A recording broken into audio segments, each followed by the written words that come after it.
Hello bachcho, let's see the question. So the question says, let us consider a binary solution of two volatile liquids A and B when taken in closed container. Both the components would evaporate and an equilibrium would be established between vapor phase and liquid phase.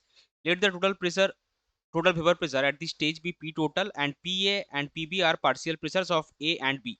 Mole fraction of these components in liquid solutions are XA and XB, that of vapor phase are YA and YB respectively.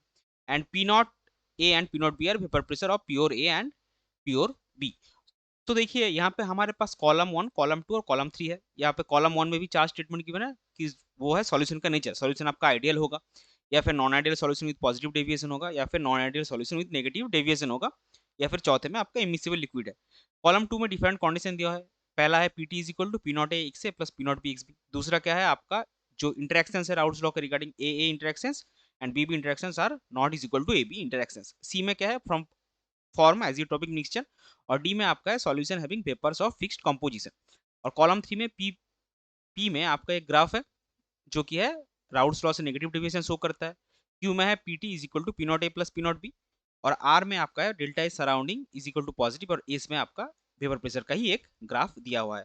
अभी हमारा question है for water and ethanol solution correct set is option A 2 P and Q, option B 2 C and S, option C 4D and S, option D 4C and S। तो चलिए सबसे पहले देखते हैं इस क्वेश्चन का की कॉन्सेप्ट क्या होगा। सो इस क्वेश्चन का की कॉन्सेप्ट है राउल्स लॉ। अभी देखिए सॉल्यूशन हमारे पास क्या है, सॉल्यूशन जो हमारे पास है वो है वाटर प्लस इथेनॉल। सो ये जो सॉल्यूशन है ये आपका है non ideal solution showing negative deviation, sorry showing positive deviation।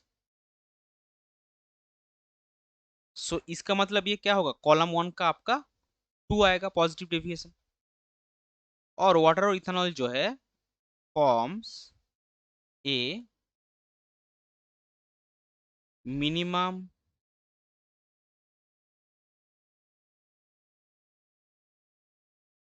Boiling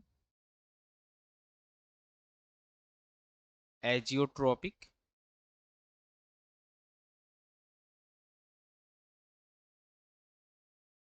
mixture, यानी कि आपका आएगा कॉलम 2 का सी।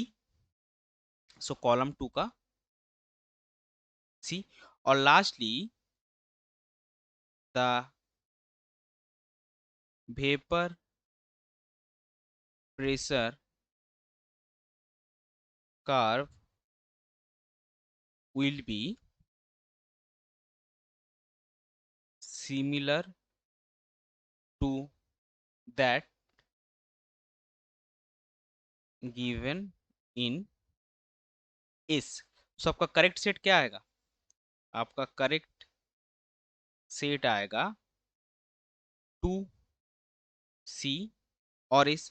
सो उस हिसाब से आपका करेक्ट आंसर क्या हो जाएगा, आपका करेक्ट सेट है 2C और S। सो आपका करेक्ट फाइनल आंसर आएगा option B, that is column 1 का 2, कॉलम 2 का C एंड कॉलम 3 का S। I hope you understood it well. Best of luck, thank you.